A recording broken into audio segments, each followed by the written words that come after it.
এক কাপ চা খাইবেন বাড়িতে? নীলাদ্রি চলে এসেছি। আমার একটা আন্তরিক ভাই পেয়েছি যার মাধ্যমে আমি ঘুরছি। এই যে আমার এই ভাইটা। ভাইয়া আপনার নাম জানি কি? মোহাম্মদ সুজন।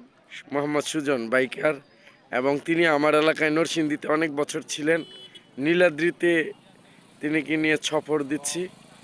আমাদের জন্য সবাই দোয়া করবেন। নীলাদ্রি আসলে অনেক সুন্দর, বাংলাদেশটাই আসলে সুন্দর।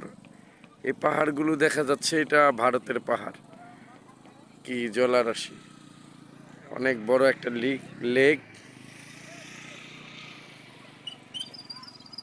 তো এই পর্যন্তই, ভালো থাকবেন, সুস্থ থাকবেন সবাই। আমরা এসেছিলাম নীলাদ্রিতে, কিছুটা দেখানোর চেষ্টা করেছি। দেখেন দেখেন পাথরগুলো কিভাবে, মানে পাহাড় যে আসলে পাথরের স্তূপ সেটাই বোঝা যায়।